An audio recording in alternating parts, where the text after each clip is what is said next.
Everyone. We're back from executive session. The first order of business, I'd like to welcome our new ex officio student body board member and ask him to rise for his oath.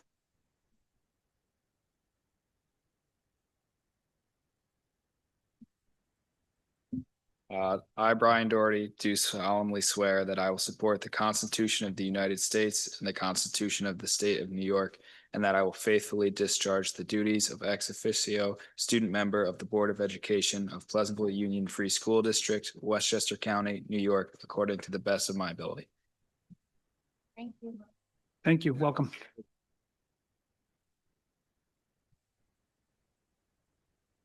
The next order of business is to rise for the Pledge of Allegiance. Brian, would you like to lead us? Pledge allegiance to the flag of the United States of America and to the republic for which he stands, one nation, under God, indivisible, liberty and justice for all.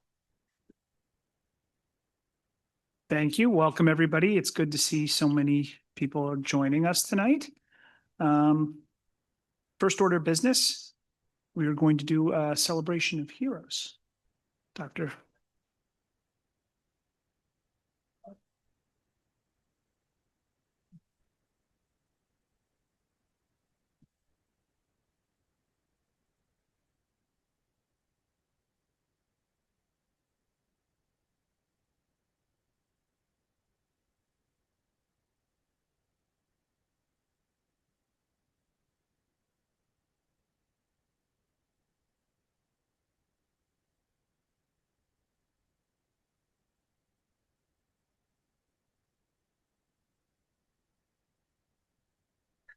Lunch staff in our district and in our building specifically do a lot. They support students when they come into the building and they're nervous and they're trying to decide who they sit with. And we're very fortunate in our building to have consistent lunch staff who really know our students, who are someone that our students go to for countless things academically, socially, emotionally, and they support them through their time eating as well as their free play at our school. And I'm very excited to call up Mr. Mark Damon. Mark Damon, why don't you come up and join me up here?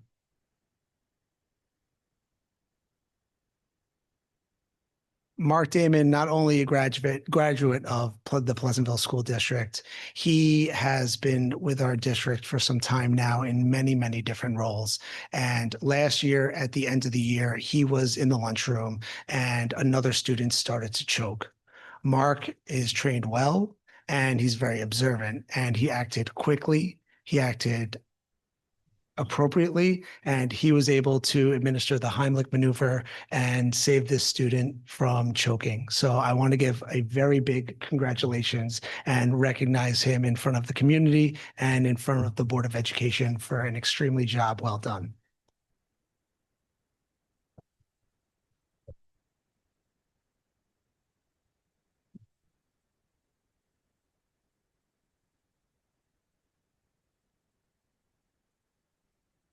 We also have a certificate that I'm extremely proud to present Mark for his distinguished service to our schools.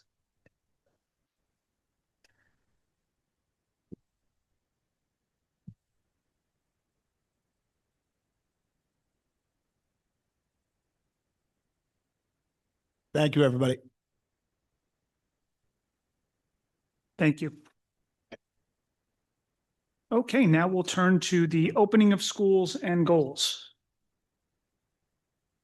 Who's going first? Dr. Shigaris? I'd like to hear from Dr. Shigaris. All right, good evening, everybody. Welcome to one of the best presentations of the year. This is about the opening of schools, the return of students and staff, and things to come. The good vibes and activities started quickly. We have fall athletics, field trips already, and I hope we'll be able to attend our back to school nights. The jazz band got our high school event started last week, and I'm looking forward to attending both BRS and the middle school in the coming weeks. We started on August 25th and 6th with 2 days of new teacher orientation. And between then and now, we welcomed 18 new certified and 20 new classified staff members, some of whom you see here. Introductory training included a variety of instructional and educational technologies, differentiated instruction, and implicit bias. Our new teacher orientation allows staff to learn about our mission, what we value in our school system, and what makes Pleasantville special. The TAP treated them to lunch, and of course, part of any true introduction to Pleasantville is an introduction to the community via the bus tour. It was a big hit, so thank you, Mr. Greg Fondy. On August 27th through the 29th, we welcomed our teaching staff and aides back to join our clerical, custodial, and administrative team that worked hard all summer. I thank Mr. Bush for getting us off on the right foot with a message of appreciation and support. One of our traditions is to highlight the dedication, commitment, and stamina of those Pleasantville employees starting their 25th year in the district. This year, we honored 3 outstanding Panthers, Joanne Puglisi, Parul Marai, and Marissa Frere. Once our welcome was over, we got to work on business. Each of our principals will talk about notable activities in each school, but our superintendent's conference days are a time to complete state-required trainings and have that critical time with colleagues that can be so elusive once the students return. And now to talk about each of the schools, I'd like to invite one at a time our principals up, starting with Mr. Joe Palumbo. Hello and good evening. Excited to be here tonight. It's the unique and special thing about education is we get a fresh start each September, and this September has been phenomenal. We've been engaged in work all throughout the summer months to prepare for our opening in September. Some of that work included curriculum projects from our teachers. Thank you for the Board of Education for supporting their work in those areas. Some of our peer leaders came in during the summer months to train for our 9th grade orientation program, which really put our 9th graders at ease when they entered the building. One of the things we've heard consistently from our 9th grade students is that the most important part to them about the 9th grade transition is familiarizing themselves with the building and getting to meet their teachers. We're a small district. We don't have multiple middle schools that feed into our high school, so all the students know each other very well. So they're very excited to meet their teachers and accomplish that as part of our superintendent's conference days. Once our orientation program was over, we were able to engage in adult learning here in the building. We really focused on 3 things here in the building during those days. We looked at our continued work in curriculum writing. That's an important endeavor that we are going to see through and complete. We examined the science of reading across the content areas. Each discipline, if you look at the assessment tools and the skills that we're trying to teach, requires a significant degree of literacy. So we were trying to find a common thread. We felt that that was a good area for us to focus our attention and our resources in. And then our overarching goal across the disciplines is to support each and every one of our students and to ensure that they have the best possible experience here at Pleasantville High School. When the year kicked off, we welcomed 560 some odd students into the building, and there was a lot of excitement. That first day of classes is always great. We've got tremendous extracurricular programs taking place here in the building to start the school year off. Our sports programs have been traveling all over the state. I believe we had some soccer players in the Albany area, some runners in the Albany area. The football team will open up their season at home under the lights this week. We've got our swimmers, our divers, just a fantastic start to the school year. Over 65% of our students engage in those activities, which is phenomenal. Our arts program, Dr. Latinsky mentioned a moment ago, our performing arts. We had our jazz band out in the front circle the other night.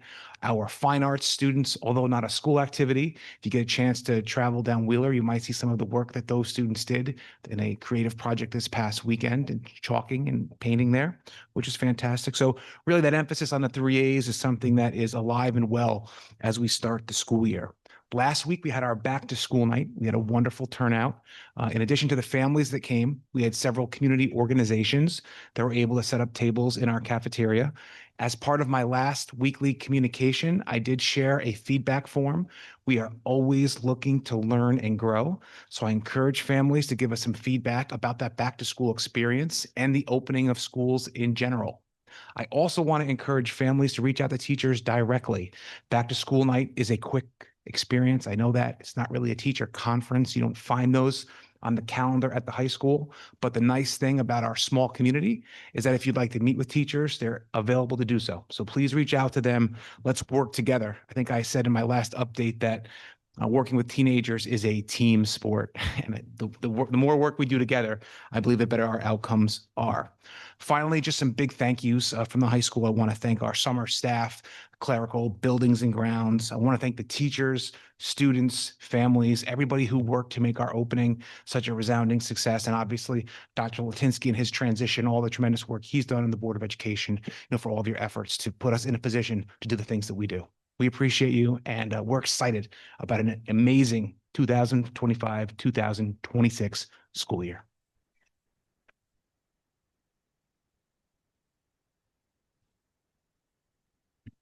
All right, Mr. Bush. Good evening, everyone. I'm always excited to step to the podium and share some exciting aspects of the middle school. And it was a very smooth opening this year. School. Opening a building is no easy feat, and I would like to start off with a big shout out and thank you to Kelly, our new head custodian. He, as well as Jacinto and Craig, worked tirelessly this summer, and really our building has never looked better. Painted hallways, extremely clean floors, the work and the detail that they put into our building this year, we are forever grateful for all that they did this summer. As a new school year opens up, there's always some sort of level of change. Well, if you look at our main office, we have a lot of change. We have 2 new clerical staff in our main office, and Ashley did an excellent job just assimilating to the district, familiarizing themselves with our processes and our procedures. And they have stepped right in without a step and really supported all of the students and all of the families and all of our staff within our building. So we're very, very pleased to have them with us in the middle school. 5th grade move-in day is a date that we circle on the calendar when we start to build our calendar. It's a date of excitement. It's a date of a little bit of nerves, and it's a day of a lot of hopes. Well, our 5th grade students were able to come in. It was a gorgeous day. They toured the buildings, familiarized themselves with their schedule, what classes they go from where to where, and they got to meet their teachers. Their favorite thing, I was in Mrs. Casino's science class today, and I was asking some of the 5th graders, what are some of their favorite things about the building so far? Well, I got a astounding locker. Having our lockers, having that space, having that independence is something that they look forward to from year to year. We like to joke that it's their first real estate within the district. They like to take that very seriously. And when you see some of the decorations, I'm very pleased to announce that the shag fur carpets have trended away, and we're moving on to a lot of other more flashier updated items. When you think of our moving day, it's always a great partnership with our PTA. Our PTA does an amazing job in supporting our students, supporting our faculty, and supporting our community. I'd like to give a very big shout out and thank you. Not only do they do an excellent job with our 5th grade orientation and organizing our pizza lunch for them to celebrate the end of the orientation, but they also do a huge job in gathering volunteers and helping with our 6th, 7th, and 8th grade who come in and move into their locker. So when they step into school on the first day of school, they know where their locker is, they have their lock set up, they have the supplies that they need there, and they can come eager to see friends again and ready to learn. At the beginning of the year, Ms. O'Hara and I take some opportunities to connect with every grade at different levels. And one of the things that we like to do is we like to have our town meetings. At our town meetings, we talk about an acronym that's very, very important to us. And that acronym is PAUSE. PAUSE stands for Positive, Accountable, well-mannered, and safe. And when you think about our expectations, because that's a big part of the conversation that we have with them, when you think about those expectations, that acronym translates to every aspect of our school building. How do we be positive and accountable in the hallways? How are we safe when we're playing at recess? How are we well-mannered when we're conversing with our peers, when we're conversing with staff? We go through a slew of different examples that are age appropriate at every specific grade level because that's our expectation. They know what we stand for. We see it from them on a daily basis, and we get very excited when they earn their pause coupons because a big area and one big reward that they get to trade in those pause coupons for is lunch in our courtyard. They get to see the koi pond. They get to sit out in a very tranquil place and just really enjoy the time spending with friends. So that has been a very popular place this start of the school year, and we're excited to see that. During our conference days, our staff were hard at work. I'd like to give a big thank you to our technology team led by Michael Sammartano for the excellent training that they provided us. New to our building this year are the Apple devices. All of the students have iPads. Our teachers have iPads and MacBooks. And with a change like that can be fearsome or fearful for some of our staff. Well, Mr. Sammartano and his team knew this. They started training and preparing our staff last year. Devices were in hands for all of our staff, and they continued that training from small how-tos into refamiliarizing the staff with the devices to some innovative training and tools that they can use these devices to only enhance the high level of education that our students are already receiving. Some other continued work that our staff worked hard on during those days were our district level goals. In our building specifically, it's the work on our curriculum writing and continuing down that path, and the very important goal of our ICT implementation. Last, I'd like to give a big shout out to all of our staff. Our staff may have come back to work towards the end of August, but they worked all summer long. They were developing their curriculum, honing their skills, finding new creative, engaging resources. And this start of the school year was a great example of all of that. From every classroom that I went into, I saw the students excited, happy, and learning at a very high level. I'm looking forward to our back to school nights at the end of the month and our Fishkill trips shortly after for both grades 7 and 8. Now, I would like to call up Mrs. Hunger to talk about BRS.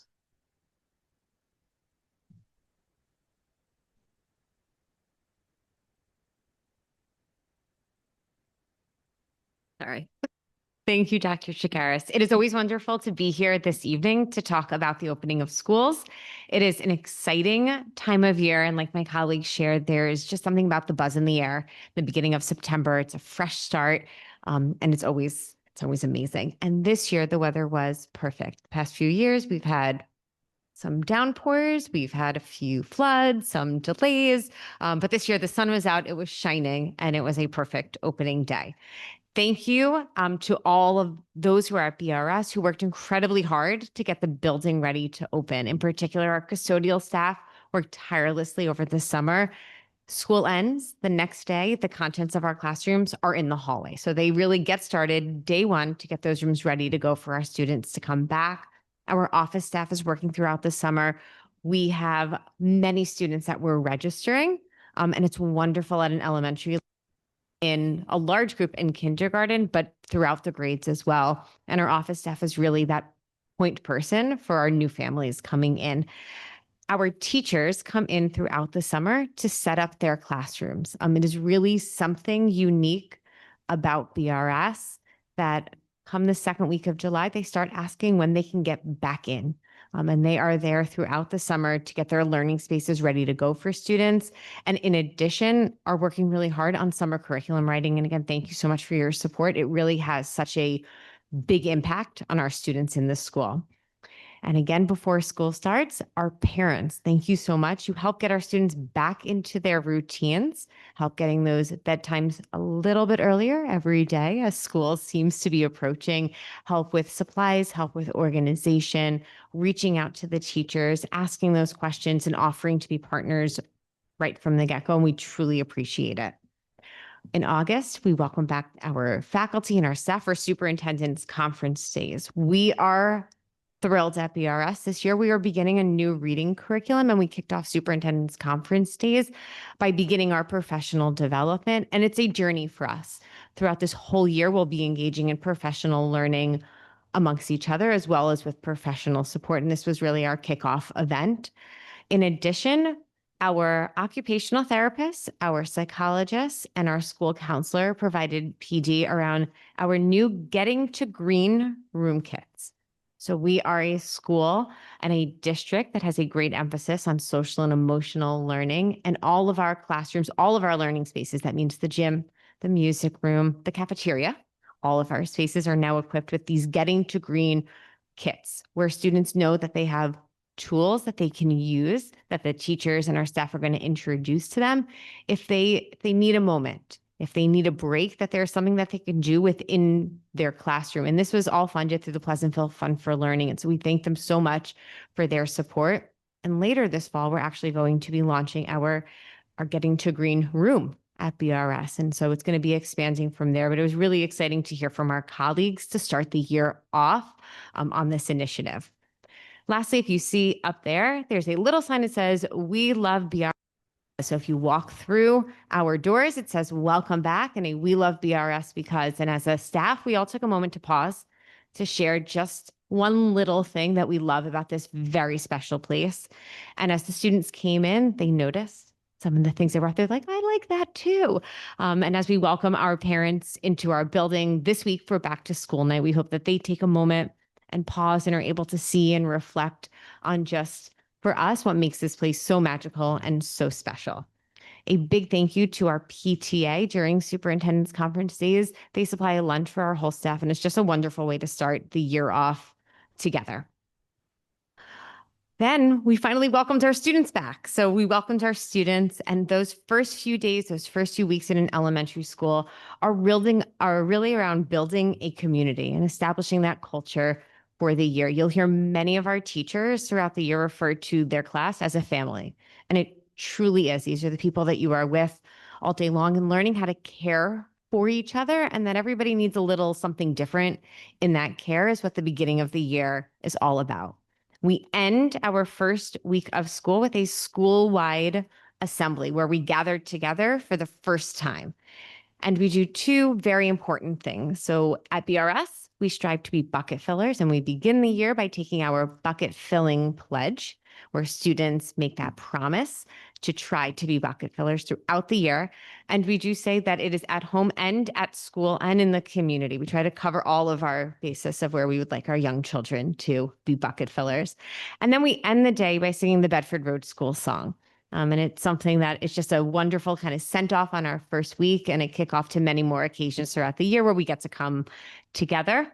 And you see beautiful pictures of our classrooms, our students enjoying themselves. And again, a big thank you to our teachers for getting the year off right. Kindergarten. I love that every year our kindergartners get their very own slide. Starting kindergarten is a big milestone in a child's life, and we don't take for granted the role that we get to play in starting this off for our 5 and sometimes even 4-year-olds who are walking through our doors. We begin kindergarten with an orientation. This is a chance for parents and caregivers to come to the classroom with their children. Our students come in half a class at a time so that it's not as overwhelming. They meet their teacher, they meet the classroom aide, they see their learning environment, they get to listen to a story, find a couple things, their cubby where they're going to be sitting, and then they come back the next day and it's their very own special first day of school. They come in, it's quiet, it's after the busyness of arrival has just finished. So our first, second, third, and fourth graders are in the building, and they get to come into the school for their very special first day of school. And again, a big thank you to our parents. We appreciate the trust that our parents put in us each and every day. We care for very young children. Again, we know how special that is, and we appreciate all the trust that you put into us to make that happen. And lastly, we also welcome back our pre-kindergarten students this year. This is the second full year of implementation of UPK here in Pleasantville. We have 60 students who are attending pre-kindergarten at the Holy Rosary in Hawthorne. The YMCA is the organization that runs our program. And we were there, Dr. Lutinsky and I, a few days in, and you can't believe what it looks like. The kids are playing. They know where to find their snack. They're having lunch with each other. They know where to go when they're done to go find their toys, to play with their friends, to go to centers. So throughout the whole day, they are engaged in play-based learning with their friends, and it's wonderful to see. And we know we're going to be hearing more about our pre-K students throughout the year.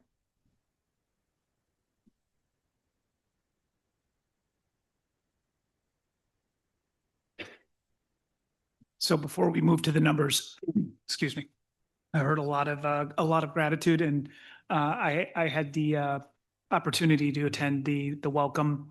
I think most of us here on the board were at the first day of school. The energy around the school is absolutely amazing. Dr. Lutinsky put on a fantastic presentation, so I'd like to thank him for helping set the tone for this year, because I think it's a really positive tone, one of hope and one of community and partnership. Know how hard all of you work for this, and it's pretty obvious when you see the results and you see the kids coming back happy and the energy that sort of flows through here. And honestly, Mr. Palumbo, one of the best back to school nights the high school's ever had. It was fantastic. It was like the community coming back together. The announcements were a little dry, but otherwise it was pretty good. So I'd like to extend my thanks on behalf of the community, really, for everything that you do and starting us off with just a fantastic start. Anyone else like to add something before we hit the numbers? Right. Thank you.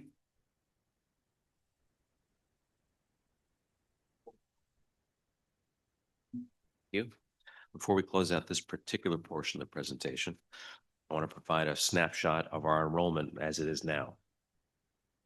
So enrollment numbers change throughout the year. So if we showed this slide monthly, the numbers would be different each month.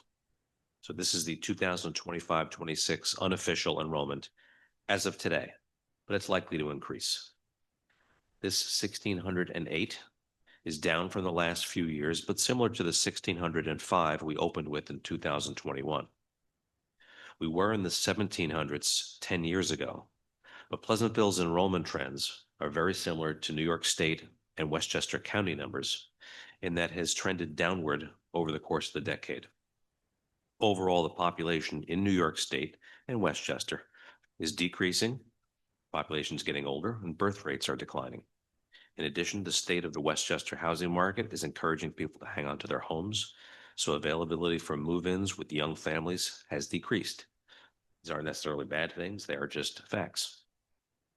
You will certainly see further enrollment figures as we go throughout the year, particularly as we get into budget season. So looking ahead, let's look at the year's big activities in two different halves. First, the critical work of this half of the school year is to conclude the planning for the capital project and position us for a May vote. You're going to be seeing more of our new logo for the renewed effort, which we are calling Pleasantville Forward Together. During the capital project process, we heard from the community about urgency on some of the items in the last proposal. These are the critical items that we all agree on, such as the BRS chillers and our security upgrades. In response, there's a resolution for the board's approval tonight to enable our district architect to get a jump on the design process, so that element of the project will be complete by the spring. The subcommittees of the Community Facilities Committee have taken community feedback and focused our work in the three categories that make up Pleasantville Forward Together. We're grateful to the members of each subcommittee for the countless hours of volunteer work aimed at school improvements for our students. The general mission of the subcommittees is to answer these questions. For Field and Lights, how can we improve the experience of our athletes and meet the needs of our teams with limited space? For BRS, How can we reconfigure the exterior space to meet the varied needs of phys ed classes, recess, camp, and community? And for STEAM, science, technology, engineering, arts, and mathematics, how can we enhance our buildings to provide superior cross-curricular instruction to prepare students for their future? This process has been fruitful in also identifying work that can be done in-house and sooner than the official capital project, and bigger items that could be the basis for future capital projects. Our next CFC meeting is October 9th at 3 p.m. So what's next? If you were vacationing over the summer and couldn't attend our community forum on July 29th, the next one will be on September 9th at 7:30 p.m. in the high school auditorium. I'm sorry, what did I say? September 9th, September 29th. Thank you, Donna. It will be live streamed and recorded, and there are more to follow.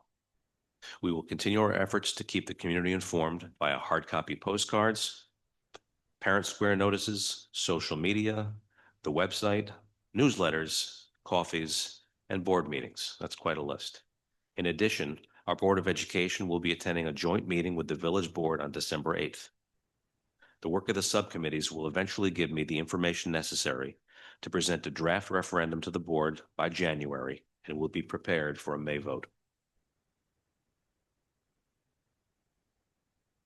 With the capital project on its way, we'll be able to refocus on a renewal of our strategic plan.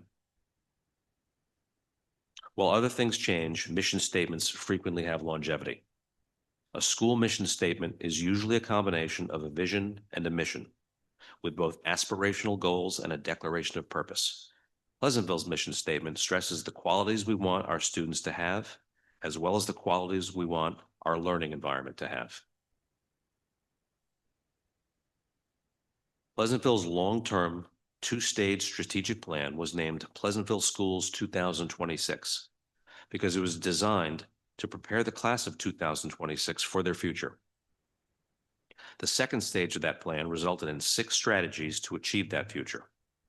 I'm not going to read all the text, but clearly these are worthy strategies: leadership, curriculum, wellness, communication, infrastructure and resources, and partnership. As I said, certainly strategies we want to maintain. We made significant progress in all 3 of the goals that our administrator presented at the end of last year. We have greater access to a least restrictive learning environment through improvements in our integrated co-teaching model, that's ICT. We added structure and professional learning to our curriculum writing, and that will continue with our new Director of Curriculum, Instruction, and Assessment, Dr. Joshua Deitch, who begins here on October 6th. And we listened to the community and incorporated feedback into our current capital project. So in the second half of the school year, we can assemble a group of volunteer stakeholders to guide the next phase of Pleasantville strategic planning. With members of the community, student body, Board of Education, faculty and staff, and administration, we'll consider our mission, analyze our status, set goals, and develop a plan for implementation. Our students and their learning environment will always be our mission. Thank you. Thank you. Any comments, thoughts? So I do have one. At the end of last year, I think we had a similar presentation talking about where our goals were, namely ICT and the curriculum writing. And I think we met afterwards and expressed to each of the building heads that if additional time was needed to meet these goals, we had deviated from an annual goal to make it a more long-term, more impactful goal. So I raised with you whether or not you needed more time to do this and do it the way that we need to have it done in Pleasantville. So I'm not going to put you on the spot or ask you to come up, but that offer stands for me, and I think the rest of the board would support it. This is really important for our school, especially having a new director of the CIA, which that's the way that I'm going to call it. I think it's really important that we do this. And I have no doubt that you guys are working really, really hard on all of these, bringing ICT throughout the continuum of the educational process and the curriculum writing. So if there's something the board can do to help you achieve these goals, if there's more time that you need to reassess, we're behind you. So just throwing that out there. Okay, if there is nothing else, no questions, comments, we'll turn it over to the superintendent for the superintendent's report. Can't imagine anyone wants to hear me talk more, but I do have a few brief but definitely important items. So first, I did meet with Dr. Joshua Deitch today. Again, he's our new DCIA. Although he won't be officially starting with us until Monday, October 6th, he is busy familiarizing himself with everything from our collective bargaining agreements to our strategic planning history. I'm looking forward to doing personal introductions once he's here to begin his important work with us. This coming Friday night's football game against John Jay Cross River is the first of this season's Break the Hold athletic events. Break the Hold is a suicide prevention effort that supports mental health and is part of Pleasantville's identity. The Halloran family will be recognized at halftime, and there will be similar events for each of our fall sports, so we invite you to join us. And finally, a reminder that next week, Pleasantville schools will be closed on Tuesday and Wednesday, September 23rd and 24th for Rosh Hashanah. If you're celebrating, happy holiday. Thank you. Thank you. Questions, comments, thoughts? All right, well, moving right along, we'll go to discussion items. We're going to do an update on the Community Facilities Committee. Each of the subcommittees, I'll ask each of the chairs of the subcommittees to let us know where you are. We're running on a somewhat tight time frame while the vote isn't until May. As you heard, we have to have a referendum recommended to the board pretty soon after the new year. In order to do that, we need to start having numbers in November. November, right? So backing into that, we need to have a defined project scope before that. So I'd like to turn it to Erin for an update on STEAM first. And Laura Donna and I And can tag team this one. So we had a following the larger community facilities committee, we broke out on our subcommittees and we had a STEAM subcommittee meeting. And since then, I think there's been a fair amount of follow-up. Dr. Lutinsky is working with the administrators across the district to really identify what some of those sort of bigger picture priorities are in terms of how to, for this current capital project, the way we're thinking about it is what can we do to our existing spaces to offer new opportunities for learning in the STEAM buckets. And I think, so by early October, we should sort of have that information from them. Simultaneously, Laura Donna and I and a couple of the other community members who are on the subcommittee are meeting actually this week with some of the community groups who, FOVA and FOPA and some of the Friends of STEAM, Friends of STEM actually. So to sort of hear from them about in their experience using the spaces and sort of thinking forward about what they're hoping to see out of their programming, what are their particular needs and feedback for us. So we are moving on a quick timeline here. And then I think the last pieces will be looking to some of the students who are working with us on our subcommittee to also get some feedback when we have some particular items that are under consideration. Lordana, do you want to add anything else? Had a good discussion on Friday with some of the community members and started to think big about all the possibilities, short-term and long-term with STEAM. We discussed perhaps having a mission statement out to the community, so we're all speaking the same language as well. So I think overall we're moving forward well. Great, thank you. Turn it over to Lucas for an update on BRS.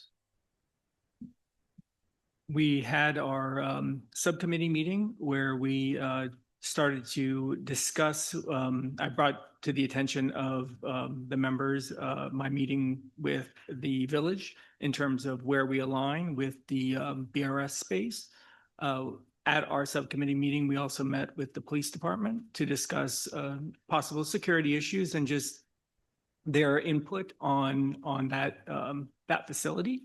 And following that, we received, after meeting with a playground representative to get a sort of handle on scope of the project as well as numbers, we received 3 iterations of playground design to sort of start the conversation, along with budgetary numbers associated with those.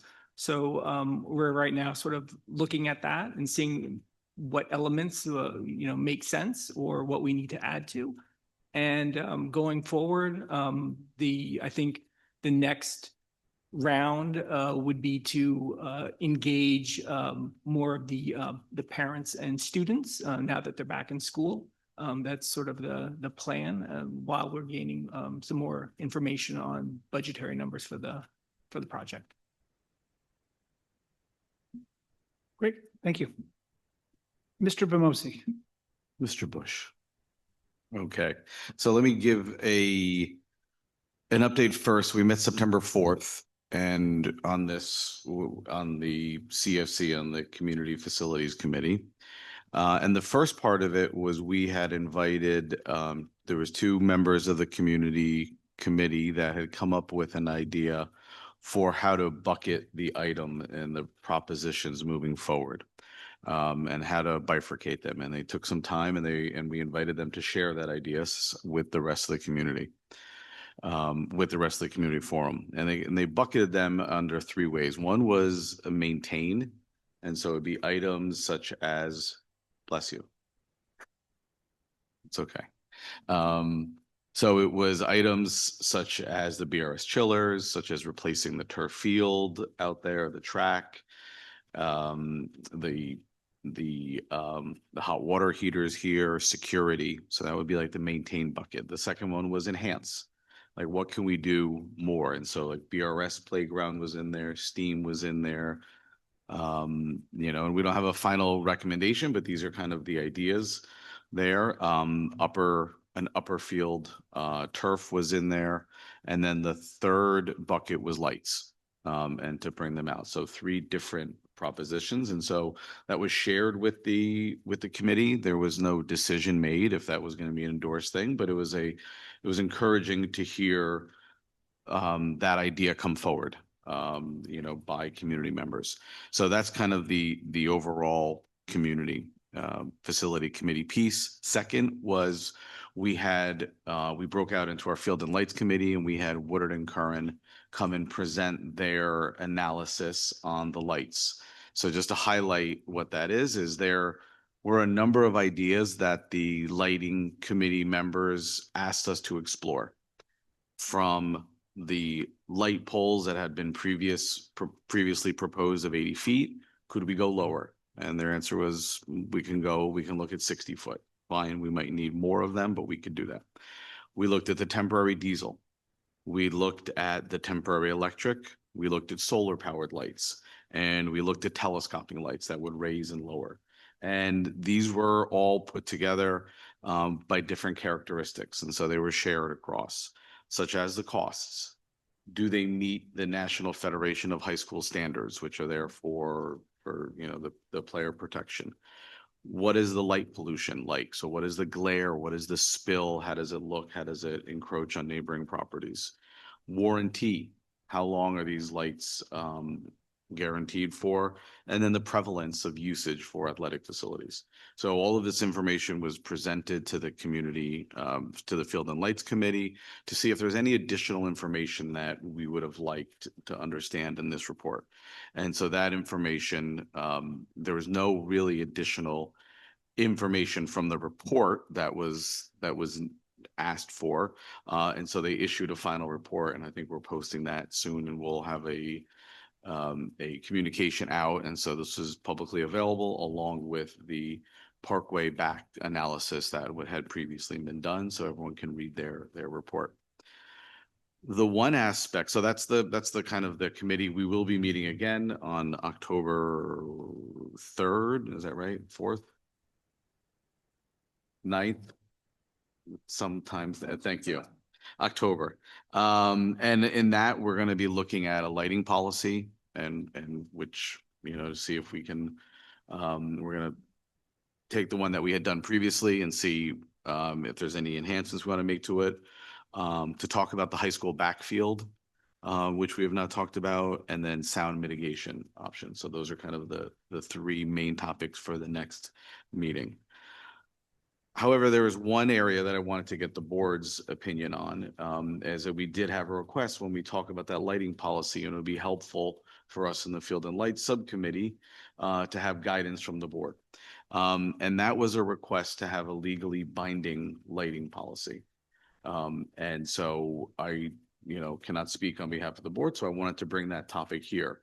And so that concept would be that whatever lighting policy would have would be a legally binding agreement that the school would, in perpetuity have to follow, unless there's some ways, and I'm not too familiar with this area, but I wanted to get I wanted to have the public discussion here to understand what people's thoughts are on that, so we can give those guardrails and those parameters back to the Field and Light Subcommittee. So I'll open it up. As the real estate lawyer in the group, I will go last and correct all of your mistakes. So what I can say is, so I actually, I think it was just last week, went to Westchester Putnam School Board Association meeting that was actually hosted here in our library for board officers. And so I actually had the opportunity to speak to a couple of other board members from around the county. And actually, this is one of the questions I asked them. I was asking them, one, do you have a lights policy? What does it look like? Would you be willing to share it with us so that we can sort of see, and John had already done some research on this last year, and as had I, but just to see, there's a lot of recent bonds that were approved that have lights in them that are new. And so I wanted to see what was out there in terms of what folks were thinking about. It runs the gamut, but I think we got some interesting templates to look at from some other districts. And I was also asking this question about, has anybody considered this? Has anybody been asked about a binding agreement? And I got a resounding no. That's really not something that folks are doing or considering. But I think it was helpful for me to have a conversation with some folks who have served in board leadership roles for a long time, and really sort of what was their thinking about, is it something to explore or not? And I think the big piece of feedback that I heard from some of those folks was there are some ethical considerations that the board has to take into consideration when we're potentially binding future boards in this way, when we don't necessarily know what the sort of long-term needs might be. So that gave me personally a lot to think about. And I think there's a couple of things that are really important to me. One is that I do think we need to make the decision as a board, maybe not necessarily tonight, but about whether that's something we're willing to consider, that so folks can take that into consideration when they are voting, right? If the answer is yay or nay. And then the other piece was, I still came back to sort of the light policy draft that we had last time around. And I think there were some important, what's the word I'm looking for? Protections in there for the community around making sure that we notify folks who are immediately around the fields if we're going to change that policy. And then the other piece was like not waiving a second reading if we decide at some point it needs to be changed, or a future board needs to change it, right? So that there's appropriate time for public discussion and comment. So that was sort of some background research that I did, and really heard from folks like, no, this is not a thing that people do, and that we should think about the implications of binding future boards when things change. I have a difficult time sort of squaring that in terms of binding boards going forward, because we do not know what the future holds. I think that, a very thoughtful and sort of a take on what we previously started with the lighting policy is the way to go. And I think that we can work on that and build a strong base and continue with our partnership with the residents around the school to create a very robust policy. Yeah, I agree. I'm just not comfortable binding future boards. not knowing what could happen. And I agree with Lucas and Aaron that, and all the work that's been done with the community, I think having all voices to create a solid lighting policy that everyone is comfortable with, that takes all the stakeholders into consideration, is at the moment, I think, the best way to move forward. So I'll come at it from a slightly different angle. The school is held in trust for the benefit of the entirety of the community. And it's our job as the Board of Ed to be stewards of that property. It would be inappropriate to grant private rights to individuals that would restrict our ability to use the facilities for any period that a true restrictive covenant would last for, because those, they can run with the land, they can run forever. It would create the right of a very small number of people potentially to veto pretty much anything. I think a lot of us here are property owners. I think you'd have a hard time agreeing to alienate your property rights to somebody else giving them an overall veto on something. So that's one way that I'm looking at it. The other way I'm looking at it is everything that we do is supposed to be asking what's best for the students, not what's best for us, not what's best. The students always have to be at the center of everything. I was looking at the subcommittee purposes for each one. If you bring that slide up and you look at them, the only similarity between all three of them, they mention the kids. They mention the kids. That's what this is all about. I agree that a responsible light policy is just being a good neighbor, and we should do that. But binding ourselves in perpetuity, I don't think is the way to do it. I think, as we suggested, putting together a policy that requires, so let's start from the beginning. The board has very limited powers.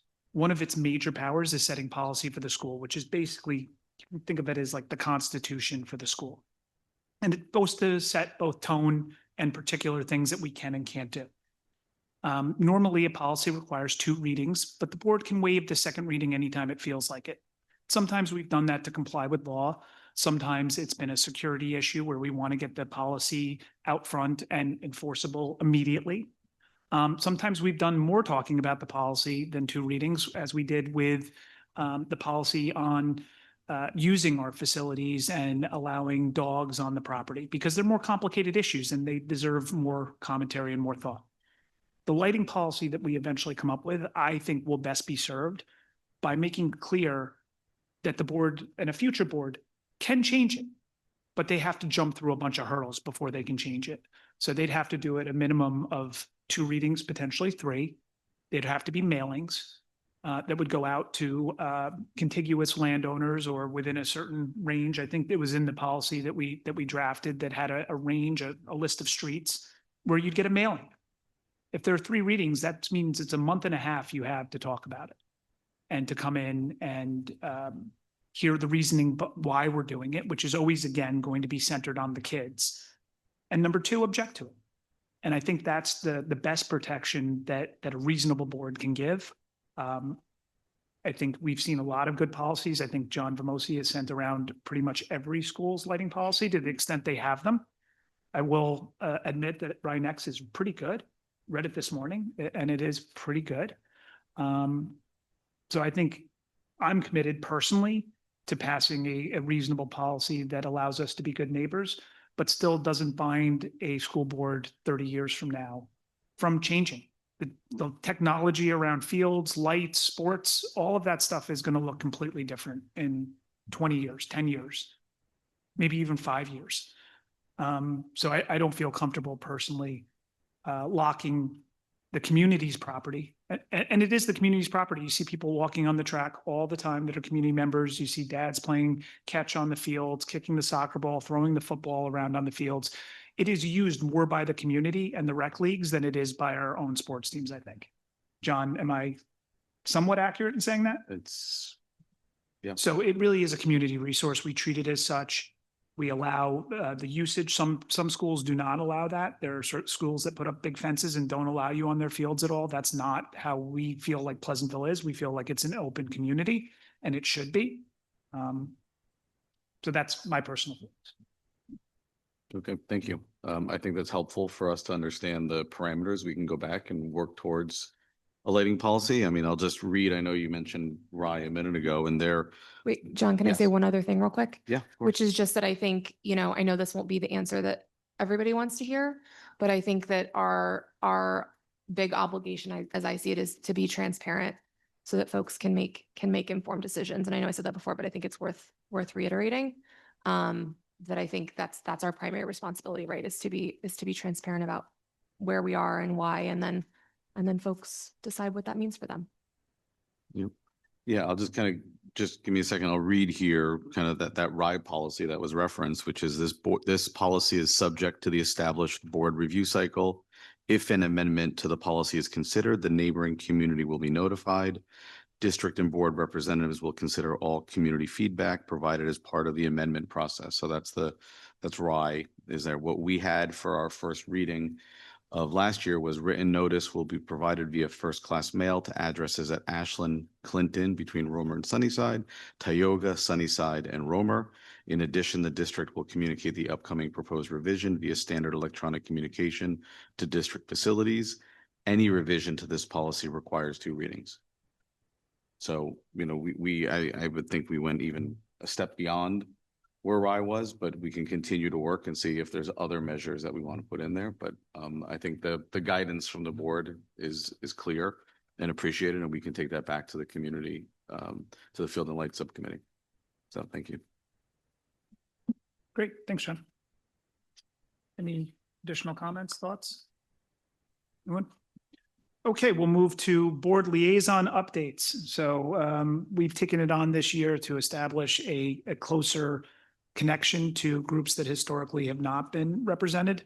It struck me that there were a lot of community groups out there that are doing really great things in our community, but don't necessarily know who to talk to when they want to get a table at back to school night, when they're trying to navigate, which administrator or building principal or teacher to contact with a question. So we offered to establish additional liaison positions. The board, as my colleagues have generously donated their time to a bunch of different ones. I 2 weeks ago met with Father Luke and offered up as a liaison to the interfaith community. I did attend mass that day. I'm going to try to make it to Temple Bethel this weekend. I'm going to try. And we're just trying to strengthen those inroads and those lines of communication and make sure that we're accessible to the entire community. Separately, I will be at the football game, so come up, talk to me, ask questions. I'll answer them if I can. I'll happy to sit with you and talk while we watch some football. So the BRS PTA is having their first meeting in early October, so I will be there. I've also been in the 2 new groups that I signed up for were Girl Scouts, which I'm still trying to figure out who the overarching person is. So if anybody knows, that would be helpful. And I've been in contact with the middle school arm of the Science Olympiad team, and we'll be reaching out to the high school folks shortly. Thank you. I have the SEPTA meeting in early October that I'll be attending. I did reach out and spoke to both ASO and Dad's Club as my liaisons.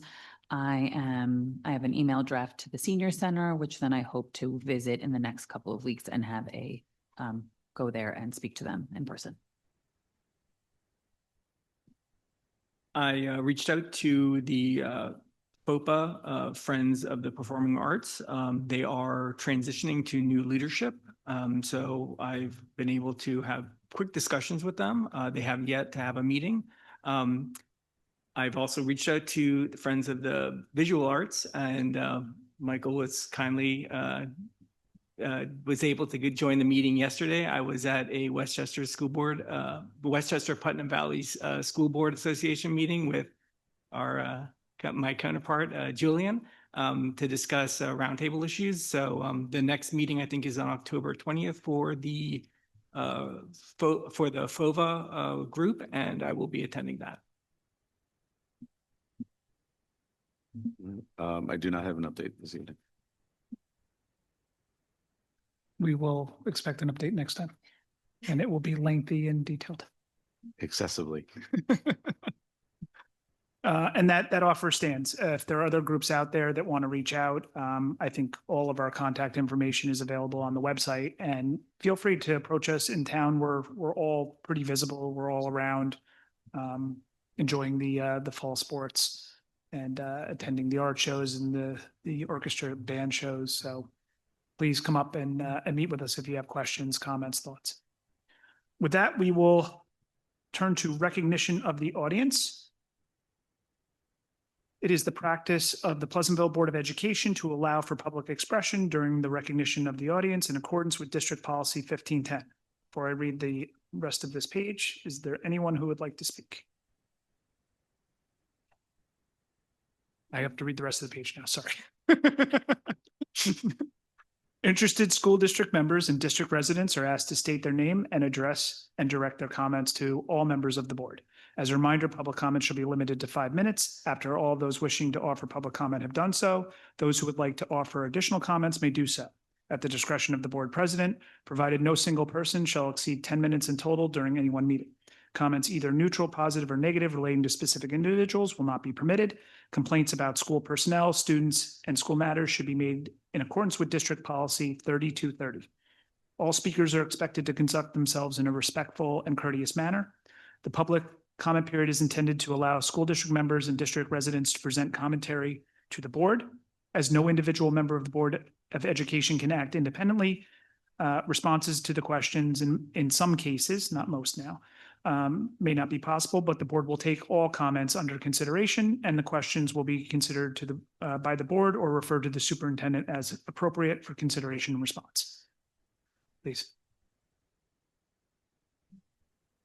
Sorry, that was long. I'm Jennifer Resnick, 3 Foster Place. It's more just a question, and that's about the turf. And sorry, I missed the last meeting. So if you talked about it then, I didn't hear. But is there any update about like how that's going to be different in the next proposal? Because you may recall me from the community forum. I'm very anti-turf. So I think when you talk about the high school backfield, that's that one, right? So Okay. yeah, where are we? Yes. Okay. So like, is there any, has there been any discussion about turfing that off the table or any. So that's what we will be talking about at our next meeting, but Okay. I think there is some momentum into keeping that grass. But how do we still enhance that field? How do we put additional irrigation back there to be able to have it be in a better condition? There's also, there's a scoreboard back there that is years old and is not always working. How do we have a better experience for the parents? Because there's no area for people to sit. Some additional safety precautions out there. So that is, I would say, has some momentum, but we want to walk through that and make sure there's nothing that is being missed with that area. Okay. Thank you. You didn't use up your 5 minutes, so we're doing things a little bit differently. No, I wanted you to, if you felt free to speak longer. So we're doing things a little bit differently where you can have up to 5 minutes to talk, say your piece. The board may have questions or responses for you. Your further response to that or further question doesn't count towards the 5 minutes. And we're going to refine that policy, but I just want to make it clear that that didn't count as 5. So you still have time left. Would anyone else like to speak? There being none, I am going to close recognition of the audience. And we will turn to the consent agenda. So can I get a motion to approve the consent agenda? I don't have to remove anything from this. So moved. It's out already, right? Yeah. Do I have a motion to approve the consent? So moved. Second. Anyone to approve the John and Aaron, got it. Any comments, questions, thoughts? There being none, all in favor? Aye. Any opposed? None. So I did ask if we had taken something out of the consent agenda because we do have something under new business. A couple of things under new business that are pretty special. So Donna Vitucci has been our district clerk for the last 4 years, almost 4 years, since I started on the board. She is an absolute wonderful person, so competent, so smart, and really keeps me personally in line from screwing up all the rules. And I think she does that and much more for everybody else. But also like to recognize John Chow, who has been our steward of our finances for the last 4 years. He came in to help us during a transitionary period and has been absolutely fantastic. He is an absolute wealth of knowledge. We are unfortunately going to, as the first order of business, accept his resignation. Effective July 1st.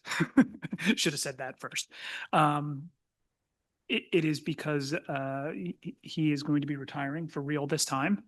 And so we have to start planning for the future. And one of the wonderful things that's happened is Donna has gotten her qualifications to take on a business role with the school. So what we will also be doing is we will be appointing Donna starting July 1st to fill that role. And I personally am very, very excited and very happy with this outcome. Any other thoughts, comments? I would just add that we're incredibly grateful for both John and Donna. They are really the backbone of this group here in particular, and helping us do what we need to do to support the district and the students. And so while we're really going to miss John, we're also very lucky to have his mentorship and support in this transition time, so that there's really a smooth and seamless transition for everybody. And so it's bittersweet, but we're also excited to have Donna joining us in this new chapter. We have to vote first. No, congratulations. And we have to do each one individually. So can I get a motion to accept the resignation for purposes of retirement of Mr. John Chow? So moved. Second, Thanks again. begrudgingly. All in favor? Aye. Any opposed? There being none, it passes. Can I get a motion to abolish a position and establish a new position? Second. All in favor? Aye. Aye. And drum roll. Can I get a motion to approve the appointment of a school business administrator? So moved. Aye. I think we all want to make this motion, but all in favor? Aye. Aye. Congratulations, Donna. Congratulations. Now, as customary, please go to the podium and give us your acceptance speech. Just kidding. Hold on, I got to read this again.